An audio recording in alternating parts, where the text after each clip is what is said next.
세계 최강국 미국이 30년간 120억 달러를 쏟아붓고도 실패한 레이저 무기 개발을 한국이 넘어섰습니다.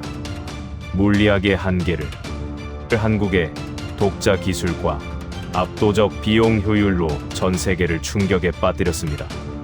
한국이 핵을 뛰어넘는 비밀 무기를 개발했다고? 웃기지 마.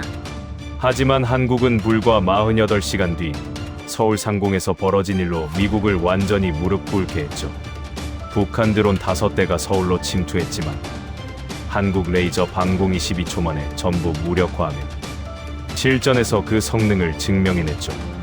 더욱 충격적인 사실은 따로 있었습니다. 레이저 요격 비용이 한 발당 약 2,000원, 미국 돈으로 1달러 40이 채 되지 않으며 국산화율 약 97%, 그 어느 나라의 허락도 필요하지 않은 전 세계 유일의 완전한 독자적 기술이었습니다. 폭우가 쏟아지는 날 실사격 테스트에서 드론 50대를 소리, 폭발도 없이 떨어뜨리며 검증해내자 미국과 유럽 주요 방산업체들은 긴급 비공개 회의를 진행했습니다. 어떻게 40년 동안 손발이 묶여 기술 통제를 받던 나라가 세계 최강국조차 넘지 못한 벽을 넘었지? 지금부터 그 충격적인 사건과 전말을 공개합니다. 안녕하세요. 저는 숫자로 전쟁을 분석해온 미국 국방기술평가 분석관입니다. 오늘 세계 최강국조차 넘지 못한 벽을 한국이 어떻게 넘어섰는지 그 충격적인 전말을 지금부터 공개하겠습니다. 처음 이 이야기를 들었을 때 솔직히 말해 저는 웃었습니다. 한국이 레이저 무기를 실전 배치했다는 보고서가 제 책상 위에 올라왔을 때였죠. 레이저 무기라니요. 미국이 30년 동안 붙잡고도 포기한 분야였습니다. 비가 오면 빛은 산란되고 습도가 올라가면 출력은 급격히 떨어집니다. 이건 의견이 아니라 물리학 교과서에 적혀 있는 공식이었죠. 펜타곤 내부 회의실에서도 분위기는 비슷했습니다. 보고서를 넘기던 장성 한 명이 코웃음을 치며 말했습니다. 한국이 레이저요? 핵을 뛰어넘는 무기라면서요? 회의실 여기저기서 짧은 웃음이 터져 나왔습니다. 그들에게 한국은 늘 그런 존재였습니다. 기술을 개발하는 나라가 아니라 우리가 만든 기술을 잘 조립하는 나라. 정밀하고 성실하지만 결정적인 원천 기술은 항상 밖에서 들여오는 나라 말이죠. 누군가는 이렇게 말했습니다. 미국이 못한 걸 한국이 했다는 건 말이 안 됩니다. 또 다른 사람은 보고서 가장자리에 이렇게 메모를 남겼죠. 과장 가능성 높음. 정치적, 홍보용. 저 역시 크게 다르지 않았습니다. 저는 감정이 아니라 숫자로 판단하는 사람입니다. 그리고 그 숫자는 너무 말이 안 됐습니다. 요격 비용 2,000원. 미국 돈으로 1달러 남짓. 우리는 드론 한 대를 잡기 위해 수백만 달러짜리 미사일을 쏘는 전쟁을 하고 있었습니다. 그런데 한국은 커피 한 잔 값도 안 되는 비용으로 같은 일을 한다고요? 그건 기술의 문제가 아니라 상식의 문제였습니다. 그래서 저는 결론을 내렸습니다. 이건 기술 혁명이 아니라 숫자 오류다. 혹은 아주 잘 포장된 과장 광고다. 회의가 끝날 무렵 제게 임무가 떨어졌습니다. 직접 가서 확인해보죠. 허점이 있으면 찾아내고 없으면 그 이유를 가져오시오. 솔직히 말해 저는 자신 있었습니다. 레이저의 약점은 이미 수십 번 검증됐고 비안개 습도 앞에서는 누구도 자유로울 수 없다는 걸 저는 누구보다 잘 알고 있었으니까요. 속으로 이런 생각까지 했습니다. 괜히 기대를 키워놨군. 비 오는 날 한번 테스트하면 끝날 일이다. 그때까지만 해도 저는 몰랐습니다. 그들이 물리학을 부정한 게 아니라 물리학을 끝까지 파고들었을 뿐이라는 사실을요. 그리고 이 판단이 제 인생에서 가장 오만한 착각이 될 거라는 것도요. 제가 한국행 비행기 표를 끄는 이유는 단 하나였습니다. 한국의 허세를 증명하기 위해서였습니다. 하지만 그 비행기가 착륙할 즈음 이미 모든 전제는 흔들리기 시작하고 있었습니다. 왜 하필 시험 일정이 폭우 예보가 뜬 날로 잡혀 있었는지 그때는 아직 이해하지 못했습니다. 그 이유를 알게 되기까지 그리 오랜 시간이 걸리지는 않았습니다. 한국행 비행기 안에서 저는 계속 숫자만 들여다보고 있었습니다. 감정은 배제하고 가능성은 최소화하고 오직 계산만 반복했죠. 드론 한 대 가격 평균 $500. 미사일 한 발 가격 최소 $200만. 이건 전략의 문제가 아니라 초등학생도 이해할 수 있는 산수 문제였습니다. 드론 100대를 막으려면 미사일 100발이 필요하고 그 비용은 $2억 넘습니다. 그런데 드론은 100대에서 끝나지 않습니다. 200대, 500대, 1000대까지 늘어납니다. 재장전은 불가능하고 발사관에는 한계가 있습니다. 전쟁은 결국 숫자의 싸움이고 이 계산식에서 우리는 이미 지고 있었습니다. 그래서 미국은 다른 해법을 찾았습니다. 레이저였습니다. 이론적으로는 완벽했습니다. 탄약이 필요 없고 발사 비용이 거의 없으며 연속 사격이 가능하니까요. 문제는 현실이었습니다. 비가 오면 빔이 퍼지고 습도가 높아지면 출력이 급감합니다. 안개, 먼지, 연기까지 더해지면 레이저는 사실상 장식품이 됩니다. 그래서 미국은 30년 동안 $120억 쏟아붓고도 실전 배치 불가라는 결론을 내렸습니다. 이건 실패가 아니라 물리학의 패배라는 표현이 더 정확했죠. 그런데 한국은 그 불가능을 해냈다고 주장하고 있었습니다. 요격 비용 2,000원, 국산화율 96% 이상, 비안개 속에서도 작동 가능. 저는 노트북을 덮고 창밖을 봤습니다. 태평양 위 구름이 두껍게 깔려 있었죠. 말이 안 됐습니다. 너무 말이 안 됐습니다. 만약 이게 사실이라면 미국 방공 시스템 전체가 무너집니다. 패트리엇, 이지스, 근접 방어 체계. 그 모든 게 비싼 임시방편이 되어버립니다. 그래서 저는 계속해서 다른 가능성을 찾았습니다. 실험 조건을 조작했을 수도 있다. 표적이 느렸을 수도 있다. 동시 요격이 아니라 순차 요격일 수도 있다.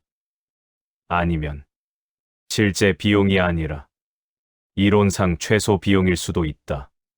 어떤 식으로든 숫자를 믿지 않아도 되는 이유가 반드시 하나쯤은 있어야 했습니다. 하지만 보고서를 다시 읽을수록 이상한 점이 하나 눈에 들어왔습니다. 시험 일정. 굳이 비예보가 확실한 날로 실사격 테스트가 잡혀 있었습니다. 보통은 피합니다. 레이저 시험은 맑은 날 골라서 합니다. 그래야 결과가 예쁘게 나오니까요. 그런데 한국은 달랐습니다. 마치 이렇게 말하는 것 같았습니다. 가장 나쁜 조건에서 보시죠. 그 순간 처음으로 아주 작은 의문이 생겼습니다. 만약 이 사람들이 레이저의 약점을 가장 잘 알고 있는 쪽이라면, 그래서 오히려 그 약점부터 시험하는 거라면, 비행기가 인천공항에 착륙할 때 창밖으로 비가 내리고 있었습니다. 그냥 비가 아니었습니다. 앞이 흐려질 정도의 폭우였죠. 그걸 보는 순간 저는 속으로 웃었습니다. 좋다. 이보다 더 확실한 검증은 없다. 레이저가 정말 실전 무기라면 오늘 증명될 것이고, 아니라면 오늘로 끝날 이야기였습니다. 그때까지도 저는 이 여행이 제 확신을 강화해 줄 거라고만 생각하고 있었습니다. 상식이 무너질 준비는 전혀 되어 있지 않았습니다. 그 상식이 바로 다음 단계에서 완전히 박살날 줄도 모르고 말이죠. 공항을 빠져나오자 비가 더 거세졌습니다. 와이퍼가 최고 속도로 움직였지만 앞이 잘 보이지 않았죠. 보통이라면 테스트를 연기했을 겁니다. 아니, 애초에 이런 날은 시험 일정에 잡지 않습니다. 레이저 무기 개발자라면 누구나 알고 있는 상식이니까요. 그런데 한국 측 안내는 단호했습니다. 일정은 그대로 진행합니다. 차는 서울을 지나 남쪽으로 달렸습니다. 도심의 불빛이 점점 사라지고 산과 공장이 섞인 풍경으로 바뀌었죠. 시험장은 대도시가 아니었습니다. 이전부터가 의외였습니다. 최첨단 무기라면 번듯한 수도권 연구소를 떠올리기 마련인데 우리가 도착한 곳은 산으로 둘러싸인 조용한 외곽 시설이었습니다.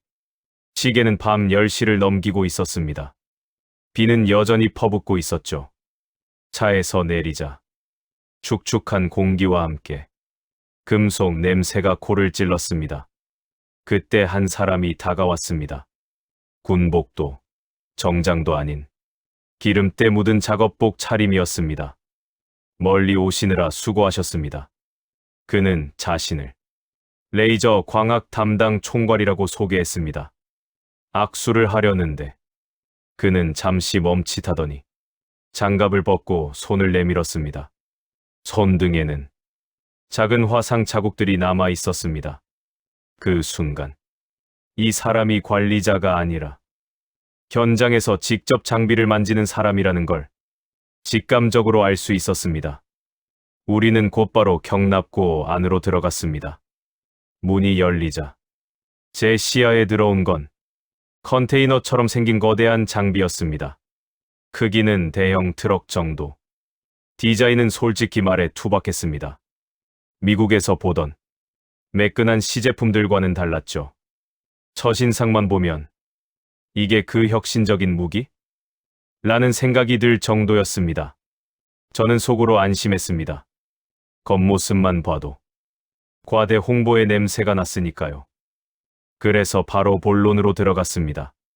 오늘 같은 날씨에 레이저를 쏘겠다는 겁니까? 빗소리가 지붕을 두드리고 있었고 습도는 분명 한계치를 넘고 있었습니다. 비가 오면 빛은 산란됩니다. 출력은 최소 40% 이상 떨어지고 유효 사거리는 급감합니다. 이건 의견이 아니라 물리 법칙입니다. 시험장 안이 잠시 조용해졌습니다. 주변 기술자 몇 명이 저를 힐끔 쳐다봤죠. 하지만 책임자는 표정 하나 바꾸지 않았습니다. 그는 잠시 저를 보더니 짧게 말했습니다. 직접 보시죠. 그 말과 함께 경납고 천장이 열리기 시작했습니다. 순간 폭우가 그대로 안으로 쏟아져 들어왔습니다. 레이저 장비는 천천히 하늘을 향해 움직였습니다. 저는 속으로 중얼거렸습니다. 정말로 하겠다는 거군. 통제실로 이동하자 모니터에 수치들이 떠 있었습니다. 강수량, 습도, 풍속, 대기 밀도, 그리고 그 옆에 낯익은 단어가 보였습니다. 적응형 광학 보정 시스템. 순간 심장이 한 박자 늦게 뛰었습니다. 이건 전문 관측에서나 쓰는 기술입니다. 대기의 흔들림을 실시간으로 계산해 빛의 왜곡을 보정하는 방식이죠. 레이저 무기에 적용하기에는 계산량이 지나치게 많아 이론에서만 언급되던 기술이었습니다. 저는 화면을 다시 봤습니다. 실시간으로 빗방울의 밀도와 움직임이 계산되고 있었고 레이저 파형이 미세하게 변하고 있었습니다. 그제서야 머릿속에서 하나의 생각이 스쳤습니다. 이 사람들, 비를 피하려는 게 아니구나. 비를 전제로 설계를 다시 한 거다. 하지만 여전히 확신할 수는 없었습니다. 이론과 실제는 다르니까요. 그때 책임자가 말했습니다. 내일 아침 실사격 테스트를 합니다. 표적은 드론 50대. 50대라는 숫자를 듣는 순간 저는 고개를 들었습니다. 동시에요? 라는 말이 목까지 올라왔지만 삼켰습니다. 그는 덧붙였습니다. 불규칙 기동, 실전과 동일 조건입니다. 그 순간 처음으로 확실히 느꼈습니다. 이 사람들은 보여주기식 시험을 하려는 게 아닙니다. 가장 불리한 조건에서 가장 불편한 질문에 정면으로 답하려고 하고 있었습니다. 그날 밤 숙소로 돌아왔지만 잠은 오지 않았습니다. 창밖에서는 여전히 비가 내리고 있었고 머릿속에서는 한 문장만 계속 맴돌았습니다. 만약 이게 성공한다면 전쟁의 공식이 바뀐다. 그리고 다음 날 아침, 그 공식이 실제로 깨지는 장면을 제가 직접 보게 될 줄은 아직 몰랐습니다. 다음 날 아침, 해는 떴지만 하늘은 여전히 무거웠습니다. 밤새 내린 비로 공기는 축축했고 지하도 완전히 맑지는 않았습니다. 시험장은 넓은 공터였습니다. 한쪽에는 어젯밤 봤던 레이저 장비가 자리 잡고 있었고 반대편에는 컨테이너 여러 개가 줄지어 서 있었죠. 저 컨테이너 안에 오늘의 표적이 들어있다는 설명을 들었습니다. 드론 50대. 저는 순간 계산을 했습니다. 50대 동시 접근. 불규칙 기동. 적어도 침투. 이 정도면 미국의 최신 방공 시스템도 완벽하게 막아낸다고 장담하기 어렵습니다. 보통은 몇 대쯤 뚫립니다. 그게 전쟁의 현실이니까요. 관람석이라고 부르기엔 너무 소박한 철제 의자에 앉았습니다. 바로 앞에 모니터 하나가 놓여 있었고 레이더 영상과 각종 수치가 실시간으로 표시되고 있었습니다. 드론 대기 완료. 신호가 떨어지자 컨테이너 문이 열렸습니다. 작은 소리와 함께 드론들이 하나둘씩 이륙하기 시작했습니다. 손바닥 2개 정도 크기의 소형 드론. 값싼 기체지만 빠르고 민첩한 녀석들이었습니다. 50대가 모두 하늘로 올라가자 마치 벌떼처럼 흩어졌다가 다시 방향을 바꾸기 시작했습니다. 지그재그 기동, 급상승과 급강하, 불규칙 패턴. 레이더 화면에는 붉은 점 50개가 찍혀 있었고 거리 수치가 빠르게 줄어들고 있었습니다. 1200m, 1000m, 800m. 저는 본능적으로 귀마개를 찾았습니다. 고출력 무기가 작동하면 보통은 소음부터 들리기 마련이니까요. 그런데 아무 소리도 나지 않았습니다.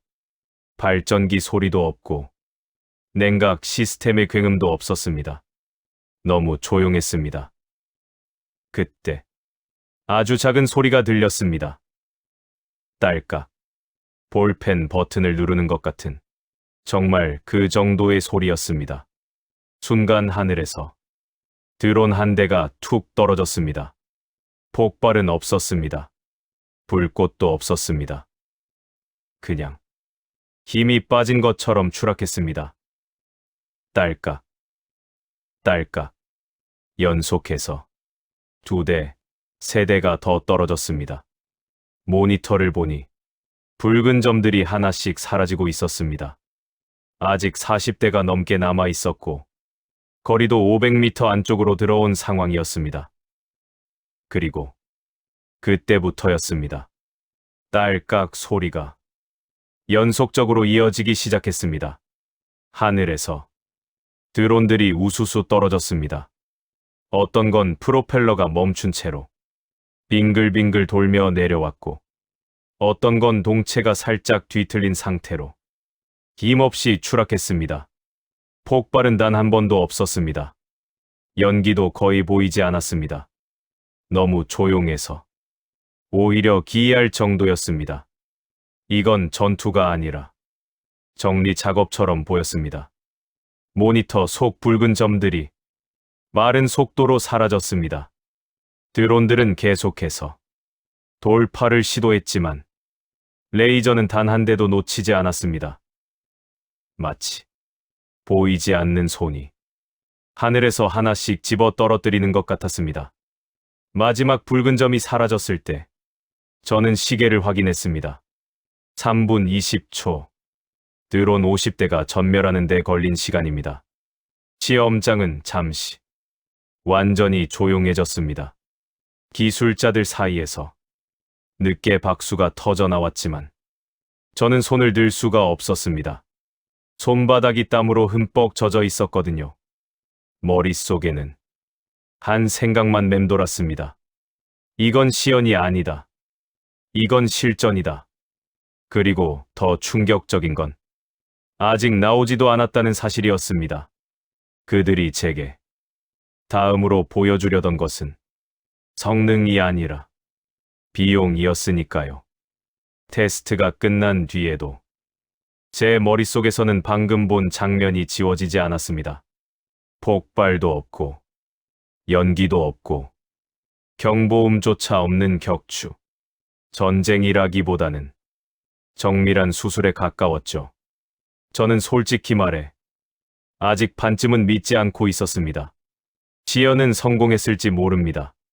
하지만 실전에서 중요한 건 언제나 지속성과 비용입니다. 그래서 저는 가장 현실적인 질문을 던졌습니다. 얼마나 오래 쏠 수 있습니까?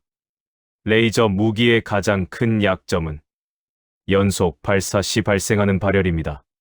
출력이 올라갈수록 열은 기하급수적으로 쌓이고 결국 성능이 급락하거나 시스템이 멈춥니다. 이건 미국이 수십 번 겪고 포기한 지점이었습니다. 책임자는 잠시 저를 보더니 통제실 화면을 전환했습니다. 온도 그래프가 나타났습니다. 사격 전, 사격 중, 사격 후. 저는 눈을 의심했습니다. 온도 상승, 곡선이 이상할 정도로 완만했거든요. 독자 냉각 구조입니다. 그는 담담하게 말했습니다. 액체 냉각 방식인데 열 배출 효율을 기존 대비 3배 이상 끌어올렸습니다. 3배. 그 숫자를 듣는 순간 미국 연구소에서 봤던 수많은 실패 보고서들이 머릿속을 스쳐 지나갔습니다. 우리는 그 지점에서 항상 멈췄습니다. 이론은 맞았지만 현실에서 열을 못 잡아. 그런데 이들은 아예 구조 자체를 처음부터 다시 짠 겁니다. 그리고 다음 질문이 나왔습니다. 비용은요?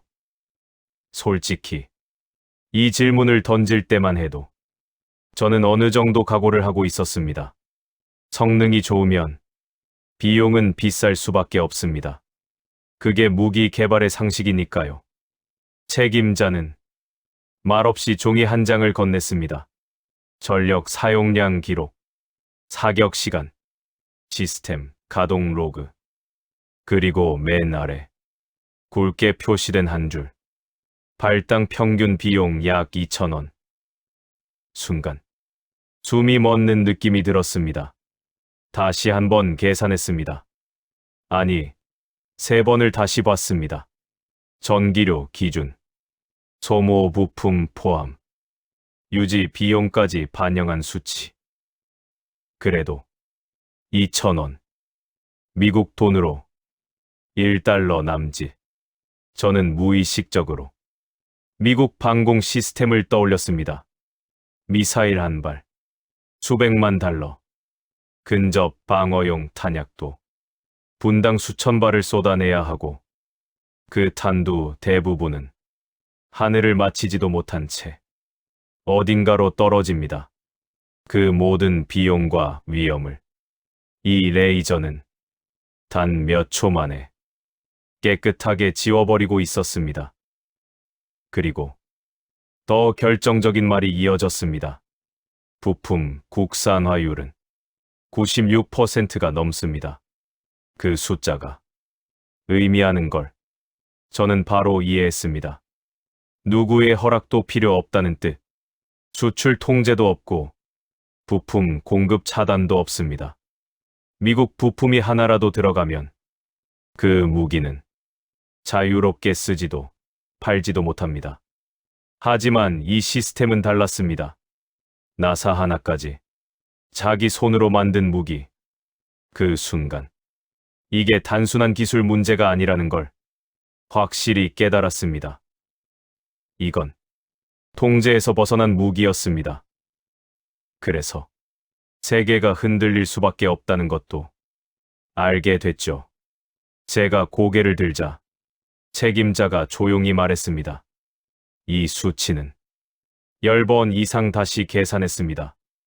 우리도 처음엔 믿기지 않았거든요. 그 말에는 자랑이 없었습니다. 오히려 담담함이 있었습니다. 마치 오랫동안 준비해 온 답을 이제야 보여주는 사람처럼요. 그날 오후, 저는 더 이상 허점을 찾으러 온 분석관이 아니었습니다. 머릿속에서는 계산식이 완전히 바뀌고 있었습니다. 드론 수백 대가 몰려와도 비용 부담은 거의 없고 연속 요격이 가능하며 도심에서도 민간 피해가 없다. 이건 부분적인 개선이 아니라 전쟁의 공식 자체를 바꾸는 기술이었습니다. 그리고 그 사실을 나만 보고 끝낼 수 없다는 것도 이미 알고 있었습니다. 이 기술이 실전에 쓰이는 순간 세계는 반드시 반응할 겁니다. 문제는 그 반응이 환영일지 저항일지였죠. 그리고 그 답은 생각보다 아주 빠르게 눈앞에 나타났습니다. 그날 저녁, 저는 숙소로 돌아오지 못했습니다. 시험장 인근 회의실에서 바로 추가 브리핑이 잡혔기 때문입니다. 원래 계획에는 없던 일정이었습니다. 그만큼 상황이 빠르게 움직이고 있다는 뜻이었죠. 회의실에 들어서자 이미 몇 명이 자리를 잡고 있었습니다. 한국 국방 관계자들, 연구 책임자들, 그리고 조용히 앉아있는, 통역 없이 영어로 대화하는 외국인 몇 명, 그중 한 명은 유럽 방산 컨설팅 회사 소속이었고, 또 한 명은 미국 방산업체와 오랫동안 협력해온 전략 분석가였습니다. 표정이 공통적으로 굳어 있었습니다. 화면이 켜지자 방금 제가 본 시험 영상이 다시 재생됐습니다. 포구 속, 소리 없는 격추, 드론 50대 전멸. 누군가가 입을 열었습니다. 이 영상, 외부로 나간 겁니까? 짧은 침묵. 아직은 아닙니다. 그 대답에 안도의 숨이 새어나왔습니다. 하지만 그 다음 말이 분위기를 완전히 바꿔놓았습니다. 하지만 오래 못 갑니다. 그 말은 위협이 아니라 사실에 가까웠습니다.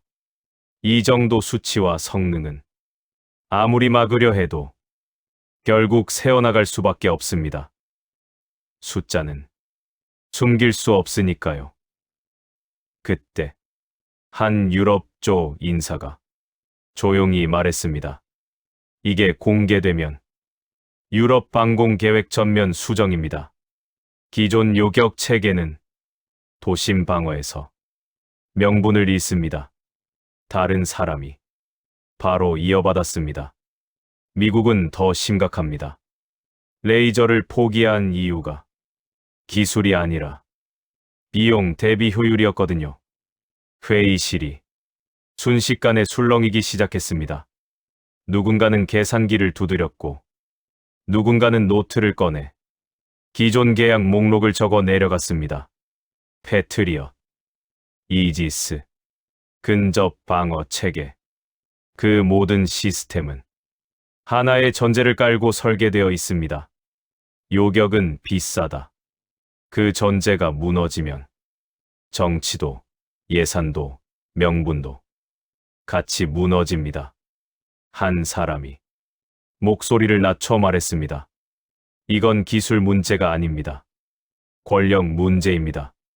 그 말이 정확히 상황을 찔렀습니다.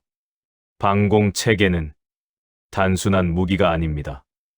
동맹을 묶고 예산을 고정시키고 군사적 주도권을 유지하는 정치적 장치입니다. 그런데 한국의 레이저는 그 구조 바깥에 있었습니다. 국산화율 96%, 미국 부품 비의존, 수출 통제 비적용, 누구의 허락도 필요 없는 무기. 그건 방어 시스템이 아니라 질서 교란 장치에 가까웠습니다. 그날 밤, 제가 숙소로 돌아왔을 때 이미 제 휴대전화에는 부재 중 전화가 여러 통 찍혀 있었습니다. 워싱턴 번호, 익숙한 방산 로비스트 번호, 그리고 펜타곤 내부 연락선. 시간은 한국 시간으로 자정이 넘었지만 워싱턴은 이제 막 하루를 시작할 무렵이었죠. 전화를 받자마자 상대는 단도직입적으로 말했습니다. 마이클, 한국에서 뭘 봤는지 간단히 정리해서 말해. 저는 사실대로 말했습니다. 포구 속 테스트, 드론 50대, 발당 2,000원. 잠시 말이 끊겼습니다. 그리고 돌아온 첫 반응은 질문이 아니라 부정이었습니다. 그럴 리 없어. 조건을 조작했겠지. 동시 요격이 아니라 순차 요격일 거야. 저는 차분하게 대답했습니다. 전부 확인했습니다. 조건은 우리가 요청한 그대로였고 동시 접근이었습니다. 다시 침묵. 이번에는 조금 더 길었습니다. 그 다음 말은 훨씬 현실적이었습니다. 그럼 이건 밖으로 나가면 안 돼. 그 순간 저는 직감적으로 알았습니다. 이제부터는 기술 이야기가 아니라 정치 이야기로 넘어간다는 거요.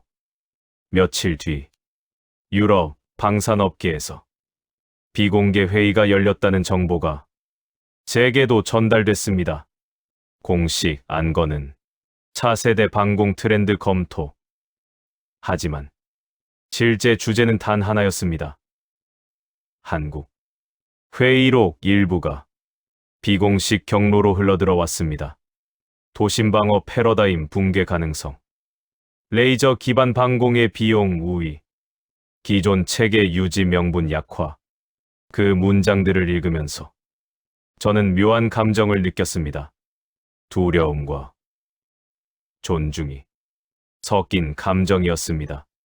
그때까지 한국은 늘 검토 대상이었지 위협 요소는 아니었습니다. 하지만 이제는 달랐습니다. 그들은 판을 흔들 수 있는 플레이어가 되어 있었습니다. 그리고 그 판의 중심에 제가 들고 있는 보고서가 있었습니다. 워싱턴으로 돌아가는 비행기 안에서 저는 노트북을 열었습니다. 보고서 제목이 눈에 들어왔습니다. 평범한 평가 보고서. 너무 평범했습니다. 이 안에 들어있는 숫자들이 얼마나 많은 것을 무너뜨릴 수 있는지 이 제목만 봐서는 아무도 짐작하지 못할 겁니다.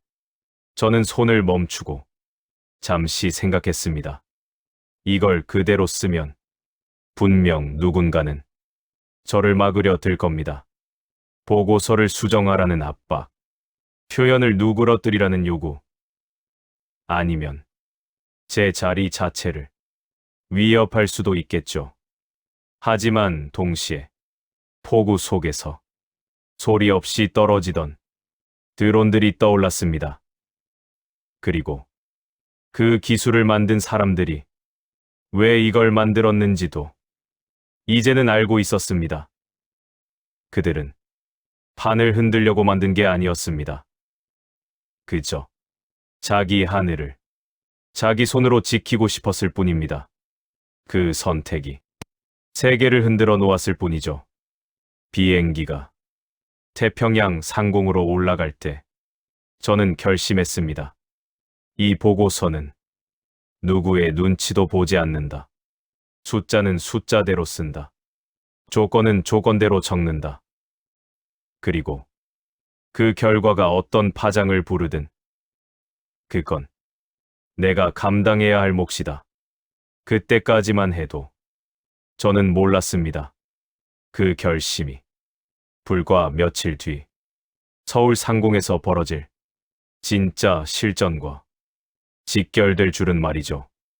워싱턴으로 돌아온 지 이틀째 밤이었습니다. 시차 때문에 잠이 오지 않아 사무실에 혼자 남아 보고서를 다시 읽고 있던 때였죠. 그때 사무실 전화가 울렸습니다. 이 시간에 걸려오는 전화는 대부분 좋은 소식이 아닙니다. 수화기를 들자 짧고 단호한 목소리가 들렸습니다. 지금 바로 지하 상황실로 내려오세요. 이유는 설명하지 않았습니다. 하지만 그런 지시는 설명할 필요가 없다는 뜻이기도 합니다. 지하로 내려가는 엘리베이터 안에서 저는 이미 직감하고 있었습니다. 한반도다. 상황실 문이 열리자 대형 스크린이 한눈에 들어왔습니다.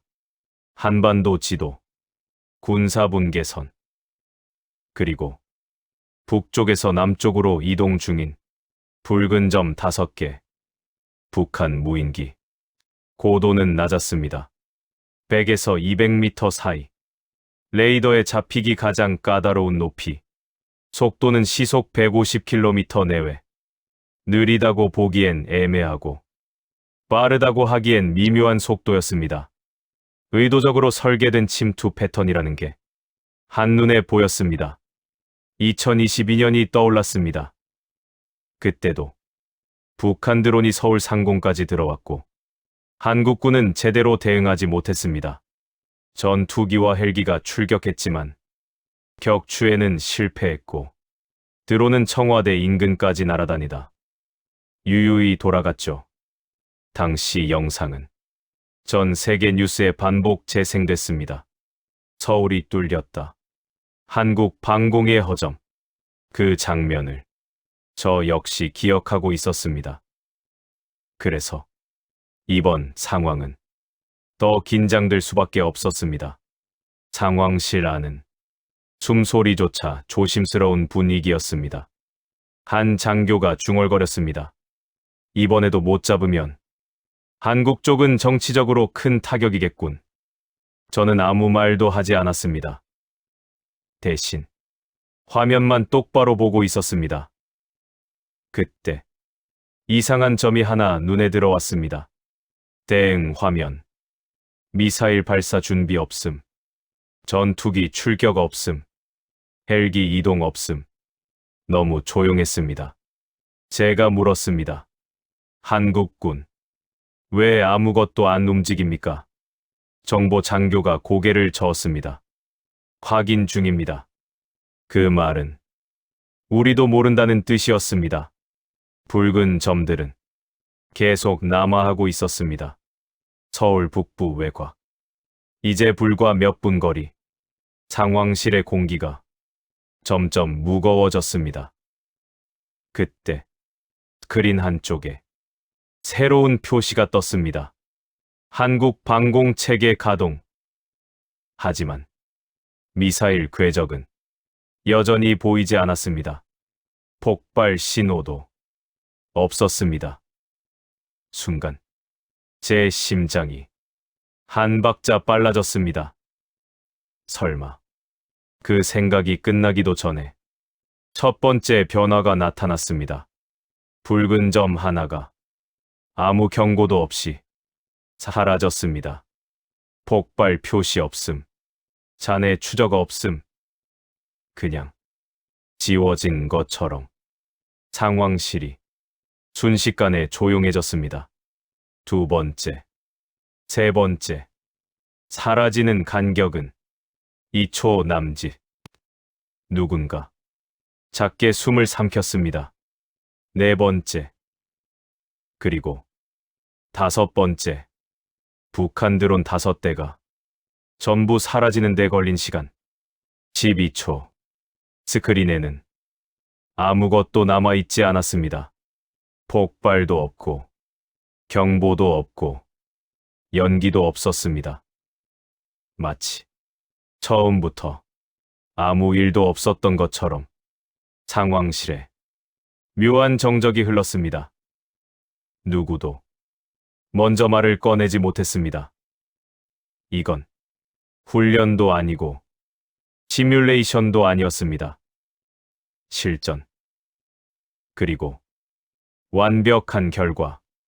정보 장교가 한국 측 통신을 중계했습니다. 격추 확인. 5대 전부 무력화. 낙탄 없음. 민간 피해 없음. 그 문장 하나하나가 상황실을 더 조용하게 만들었습니다. 한 공군 장교가 믿기지 않는다는 표정으로 물었습니다. 뭘로 잡은 겁니까? 미사일도 안 쐈는데. 저는 천천히 입을 열었습니다. 레이저입니다. 모든 시선이 제게 쏠렸습니다. 한국이 실전 배치한 레이저 방공 시스템. 제가 직접 시험장에서 봤습니다. 폭우 속에서 드론 50대를 3분 만에 떨어뜨리던 그 시스템입니다. 누군가 짧은 웃음을 흘렸습니다. 레이저라고요? 저는 고개를 저었습니다. 농담 아닙니다. 방금 여러분이 본 게 그 증거입니다. 다시 침묵. 이번에는 조금 다른 침묵이었습니다. 부정이 아니라 이해를 시작하는 침묵.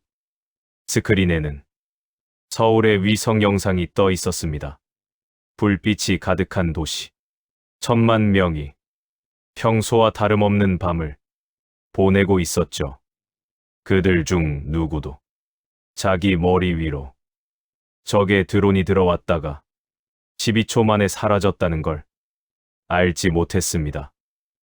그리고 그게 바로 한국이 원했던 결과라는 걸 저는 알고 있었습니다.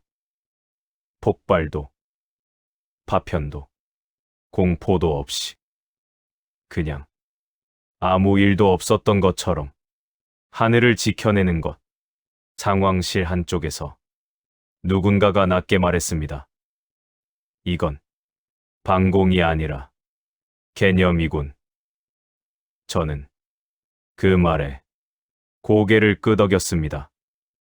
전쟁을 보여주지 않는 방어, 소리 없이 끝내버리는 방어. 그날 이후 이 숫자는 더 이상 가설이 아니었습니다. 2,000원, 12초, 민간 피해 0점. 이제 세계는 부정할 수 없게 됐습니다. 그리고 그 다음 단계는 피할 수 없는 질문이었습니다. 이걸 누가 통제하느냐? 상황실에서 나왔을 때 새벽 공기가 유난히 차갑게 느껴졌습니다. 서울 상공에서 벌어진 일은 단 12초였지만 그 12초는 수십 년 동안 굳어있던 전쟁의 공식을 무너뜨리고 있었습니다. 제 사무실로 돌아오자 노트북 화면에 열어둔 보고서가 그대로 떠 있었습니다. 제목은 여전히 건조하고 무미건조했습니다. 한국 레이저 방공 체계 기술 평가. 하지만 그 안에 담긴 숫자들은 이제 더 이상 평범한 데이터가 아니었습니다. 2,000원, 12초, 민간 피해 0점. 이건 성공 사례가 아니라 체계 붕괴 보고서에 가까웠습니다. 보고서를 수정하라는 압박은 생각보다 빠르게 시작됐습니다. 직접적인 말은 아니었습니다. 항상 그랬듯 돌려 말했습니다. 표현을 조금만 부드럽게 하자. 실전 사례는 추가 검증이 필요하다고 쓰는 게 낫지 않겠나. 악천후 성능은 제한적이라고 정리하자. 숫자는 그대로 두되 의미를 흐리자는 제안이었습니다. 하지만 그건 곧 숫자를 지우는 것과 다르지 않았습니다. 그날 오후 제가 이름만 들어도 알 수 있는 미국 방산업계 인사들과의 비공식 만남이 잡혔습니다. 고급 레스토랑, 조용한 룸, 분위기는 이상할 정도로 부드러웠습니다. 마이클, 자네 커리어가 여기까지 오는데 얼마나 노력했는지 우리는 잘 알아. 이번 보고서 하나로 모든 걸 흔들 필요는 없잖아. 그들은 숫자를 부정하지 않았습니다. 대신 숫자의 위치를 바꾸자고 했습니다. 부록으로 밀자. 가정 조건에 묻자. 정책적 판단은 유보하자. 그 말 속에는 분명한 계산이 있었습니다. 이 보고서가 그대로 나가면 주가는 떨어지고 계약은 재검토되고 수십 년간 유지해온 방공 질서가 흔들립니다. 그 질서 위에 서 있던 사람들에게 이 숫자는 위협이었습니다. 그날 밤 집으로 돌아오는 길에 저는 차 안에서 한동안 아무 말도 하지 않았습니다. 서울에서 봤던 장면들이 계속 떠올랐기 때문입니다. 폭우 속에서도 조용히 떨어지던 드론들, 그리고 그 아래에서 아무것도 모른 채 일상을 살고 있던 시민들, 그들이 원하는 건 영웅적인 방어가 아니었습니다. 폭발도, 경보도, 공포도 없이 그냥 아무 일도 없었던 하루. 한국의 레이저는 그걸 가능하게 만들고 있었습니다. 다음 날 새벽, 저는 결정을 내렸습니다. 보고서는 수정하지 않는다. 숫자는 숫자대로 쓴다. 조건은 조건대로 적는다. 실전은 실전으로 기록한다. 그리고 결론에는 이 문장을 넣었습니다. 대한민국의 레이저 방공 체계는 현존하는 가장 비용 효율적이며 도심 방어에 최적화된 차세대 방공 솔루션이다. 보고서를 제출한 뒤 워싱턴은 말 그대로 뒤집혔습니다. 방산업계 주가는 출렁였고 의회에서는 왜 우리는 이런 기술을 못했느냐는 질문이 쏟아졌습니다. 유럽에서는 긴급 비공개 회의가 이어졌고 아시아 국가들은 한국의 방공 체계를 새로운 기준으로 언급하기 시작했습니다. 그 사이 저는 조용히 인천으로 향하는 비행기에 올랐습니다. 이번에는 검증하러 가는 게 아니라 인사를 하러 가는 길이었습니다. 출국장 한쪽에서 익숙한 얼굴들이 보였습니다. 현장에서 장비를 만지던 기술자, 그리고 말수가 적던 군 관계자. 그들은 화려하지도 과장되지도 않았습니다. 그저 자기 일을 끝낸 사람들의 표정이었습니다. 보고서 잘 봤습니다. 그 말 한마디면 충분했습니다. 저는 고개를 끄덕였습니다. 사실을 썼을 뿐입니다. 비행기에 오르기 전 창밖으로 활주로를 바라봤습니다. 이 작은 반도에서 70년 동안 전쟁의 위협을 안고 살아온 나라. 한때는 누군가의 허락 없이는 자기 하늘조차 마음대로 지킬 수 없었던 나라.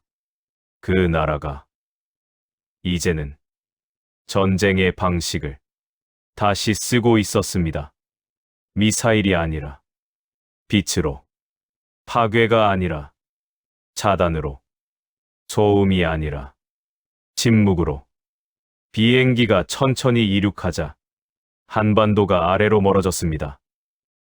저는 처음 이 이야기를 들었을 때 웃었던 제 모습을 떠올렸습니다. 한국이 레이저 무기? 지금 생각하면 그 웃음이 얼마나 오만했는지 알 것 같았습니다. 대한민국은 더 이상 따라오는 나라가 아니었습니다. 그들이 선택한 방식이 이제는 세계가 참고해야 할 표준이 되고 있었습니다. 노트북을 닫으며 마지막으로 이 문장을 마음속에 새겼습니다. 이건 기술의 승리가 아니라 버티고 포기하지 않고 스스로 지키려 했던 선택의 승리다. 그리고 그 선택은 조용히, 아주 조용히 서울의 하늘을 지켜내고 있었습니다.